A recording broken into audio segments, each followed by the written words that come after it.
अर्जुन का स्वप्न, श्री कृष्ण का युधिष्ठिर को आश्वासन तथा सबका युद्ध के लिए प्रस्थान। संजय कहते हैं, राजन, अर्जुन अपनी प्रतिज्ञा की रक्षा के विषय में विचार करते हुए सो गए।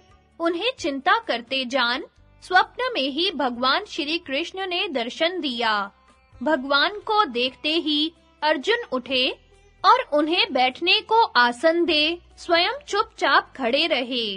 श्री कृष्ण ने उनका निश्चय जानकर कहा, धनंजय, तुम्हें खेद किस लिए हो रहा है? बुद्धिमान पुरुष को सोच नहीं करना चाहिए, इससे काम बिगड़ जाता है। जो करने योग्य कार्य आ पड़े, उसे पूर्ण करो। उद्योगहीन मनुष्य का शोक तो उसके लिए शत्रु का काम देता है।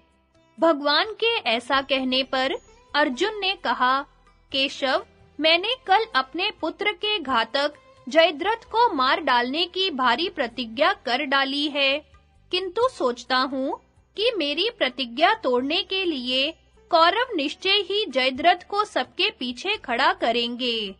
सभी महारथी उसकी रक्षा करेंगे।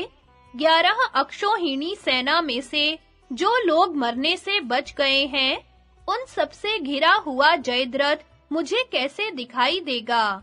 यदि नहीं दिखा तो प्रतिज्ञा का पालन नहीं हो सकेगा, और प्रतिज्ञा भंग होने पर मुझ जैसा मनुष्य कैसे जीवन धारण कर सकता है? अब तो सारा उपाय केवल दुख देने वाला है, इसलिए मेरी आशा निराशा के रूप में परिणत हो रही है। इसके सिवा आजकल सूर्य जल्दी ही अस्त होता है। इन्हीं सब कारणों से मैं ऐसा कहता हूँ। अर्जुन के शोक का कारण सुनकर श्री कृष्ण ने कहा, पार्थ, शंकर जी के पास पाशुपत नामक एक दिव्य सनातन अस्त्र है, जिससे उन्होंने पूर्व काल में संपूर्ण दैत्यों का संहार किया था। यदि तुम्हें उस अस्त्र का ज्ञान हो तो अवश्य ही कल जयद्रथ का वध कर सकोगे। यदि उसका ज्ञान न हो तो मन ही मन भगवान शंकर का ध्यान करो। ऐसा करने पर उनकी कृपा से तुम उस महान अस्त्र को पा जाओगे।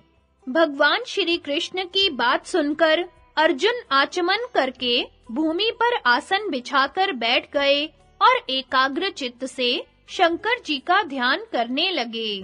तदनंतर ध्यानावस्था में शुभ ब्रह्मा मुहूर्त के समय अर्जुन ने श्री कृष्ण के साथ ही अपने को आकाश में उड़ते देखा। उस समय उनकी वायु के समान गति थी।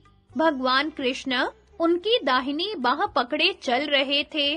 उत्तर दिशा में आगे बढ़कर उन्होंने हिमालय के पावन प्रदेश और मणिमान पर्वत देखा, जहां दिव्य ज्योति छिटक रही थी और सिद्ध तथा चारणगण विचर रहे थे। मार्ग में अद्भुत भावों को देखते हुए जब वे आगे बढ़े तो श्वेत पर्वत दिखाई दिया। पास ही कुबेर का विहार वन था। उसके सरोवरों में कमल खिले हुए थे। थोड़ी ही दूर पर अगाध जल से भरी हुई गंगा लहरा रही थी। उसके तट पर ऋषियों के पवित्र आश्रम थे। उसके आगे मंदराचल के रमणीय प्रदेश दृष्टि गोचर हुए, जहां किन्नरों के संगीत की स्वर लहरी सुनाई देती थी। इस प्रकार अनेकों दिव्य स्थानों को पार करने के बाद उन्होंने एक परम प्रकाशमान पर्वत देखा। उसके शिखर पर भगवान शंकर विराजमान थे, जो हजारों सूर्यों के समान देदीप्यमान हो रहे थे। उनके हाथ में त्रिशूल था, मस्तक पर जटाजूट शोभा पा रहा था। गौर शरीर पर वल्कल और मृग चर्म का वस्त्र लपेटे भगवान भूतनाथ पार्वती देवी के साथ बैठे थे। तेजस्वी भूतगण उनकी सेवा में उपस्थित थे। ब्रह्मवादी ऋषि दिव्य स्तोत्रों से उनकी स्तुति कर रहे थे। उनके पास पहुंचकर भगवान कृष्ण और अर्जुन ने पृथ्वी पर मस्तक टेक कर उन्हें प्रणाम किया। उन दोनों नर और नारायण को आया देख भगवान शिव बड़े प्रसन्न हुए और हंसते हुए बोले, वीरवरों, तुम दोनों का स्वागत है। उठो, विश्राम करो और शीघ्र बताओ तुम्हारी क्या इच्छा है? तुम जिस काम के लिए आए हो उसे मैं अवश्य पूर्ण करूंगा। भगवान शिव की यह बात सुनकर श्री कृष्ण और अर्जुन दोनों हाथ जोड़े खड़े हो गए और उनकी स्तुति करने लगे।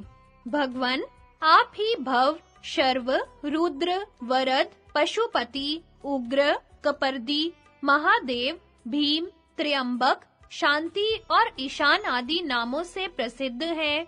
आपको हम बारंबार नमस्कार करते हैं। आप भक्तों पर दया करने वाले हैं।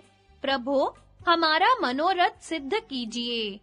तदनंतर अर्जुन ने मन ही मन भगवान शिव और श्री कृष्ण का पूजन किया तथा शंकर जी से कहा, भगवन, मैं दिव्य अस्त्र चाहता हूँ। यह सुनकर भगवान शंकर मुस्कुराए और कहने लगे, श्रेष्ठ पुरुषों, मैं तुम दोनों का स्वागत करता हूँ। तुम्हारी अभिलाषा मालूम हुई। तुम जिसके लिए आए हो वह वस्तु अभी देता हूँ। यहाँ से निकट ही एक अमृतमय दिव्य सरोवर है। उसी में मैंने अपने दिव्य धनुष और बाण रख दिए हैं। वहाँ जाकर बाण सहित धनुष ले आओ। बहुत अच्छा कहकर दोनों वीर शिवजी के पार्षदों के साथ उस सरोवर पर गए।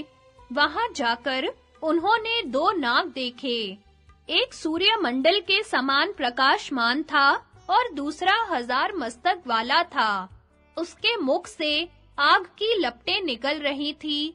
श्री कृष्ण और अर्जुन दोनों उस सरोवर के जल का आचमन करके उन नागों के पास उपस्थित हुए और हाथ जोड़कर शिवजी को प्रणाम करते हुए शतरुद्रीय का पाठ करने लगे। तब भगवान शंकर के प्रभाव से वे दोनों महानाग अपना स्वरूप छोड़कर धनुष और बाण हो गए। इससे वे दोनों बड़े प्रसन्न हुए और उन देदीप्यमान धनुष बाण को लेकर शंकर जी के पास आए। वहां आकर उन्होंने वे अस्त्र शंकर जी को अर्पण कर दिए। तब भगवान शंकर की पसली में से एक ब्रह्मचारी निकला। उसने वीरासन से बैठकर उस धनुष को उठा लिया और उस पर विधिवत बाण चढ़ाकर उसे खींचा। अर्जुन यह सब ध्यान पूर्वक देखता रहा और उस समय शिवजी ने जो मंत्र पढ़ा उसे भी उसने याद कर लिया। तब उस ब्रह्मचारी ने उस धनुष बाण को पुनः सरोवर में फेंक दिया। तत्पश्चात शंकर जी ने प्रसन्न होकर अपना पाशुपत नामक घोर अस्त्र अर्जुन को दे दिया। उसे पाकर अर्जुन के हर्ष की सीमा न रही। उनके शरीर में रोमांच हो आया। अब वे अपने को कृतकृत्य मानने लगे। फिर श्री कृष्ण और अर्जुन दोनों ने भगवान शिव को प्रणाम किया और उनकी आज्ञा ले वे अपने शिविर में चले आए। यह सब कुछ अर्जुन ने स्वप्न में ही देखा था। संजय कहते हैं, इधर श्री कृष्ण और दारुक बातें करते ही रहे। इतने में रात बीत गई। दूसरी ओर राजा युधिष्ठिर भी जग गए। वे उठकर स्नान गृह की ओर गए। वहां स्नान करके श्वेत वस्त्र पहने 108 युवा स्नातक जल से भरे हुए सोने के घड़े लिए खड़े थे। युधिष्ठिर एक महीन वस्त्र पहनकर श्रेष्ठ आसन पर बैठ गए और उस मंत्रपूत जल से स्नान करने लगे। वे स्नान पूजन आदि से निवृत्त होकर बैठे ही थे कि द्वारपाल ने आकर खबर दी, महाराज, भगवान श्री कृष्ण पधारे हैं। राजा ने कहा, उन्हें स्वागत पूर्वक ले आओ। तदनंतर भगवान श्री कृष्ण को एक सुंदर आसन पर विराजमान कर राजा युधिष्ठिर ने उनका विधिवत पूजन किया। इसके बाद अन्य दरबारी लोगों के आने की सूचना मिली। राजा की आज्ञा से द्वारपाल उन्हें भी भीतर ले आया। विराट, भीमसेन, धृष्टद्युम्न, सात्यकी, चेदीराज, धृष्टकेतु, द्रुपद, शिखंडी, नकुल, सहदेव, चेकितान, कैकेयी राजकुमार, युयुत्सु, उत्तमौजा, युधामन्यु, सुबाहु और द्रौपदी के 5 पुत्र, ये तथा अन्य बहुत से क्षत्रिय महात्मा युधिष्ठिर की सेवा में उपस्थित हो उत्तम आसनों पर विराजमान हुए। श्री कृष्ण और सात्यकी एक ही आसन पर बैठे थे। तब राजा युधिष्ठिर ने उन सबको सुनते हुए श्री कृष्ण से कहा, भक्तवत्सल, जैसे देवता इंद्र के आश्रय में रहते हैं, उसी प्रकार हम लोग आपकी ही शरण में रहकर युद्ध में विजय और स्थायी सुख चाहते हैं। सर्वेश्वर, हमारा सुख और हमारे प्राणों की रक्षा सब आपके ही अधीन है। आप ऐसी कृपा कीजिए जिससे हमारा मन आप में लगा रहे और अर्जुन की हुई प्रतिज्ञा सत्य हो जाए। इस दुख रूपी महासागर से आप ही हमारा उद्धार करें। पुरुषोत्तम, आपको हमारा बारंबार प्रणाम है। देवऋषि नारद जी ने आपको पुरातन ऋषि नारायण बतलाया है। आप ही वरदायक विष्णु हैं। इस बात को आज सत्य करके दिखाइए।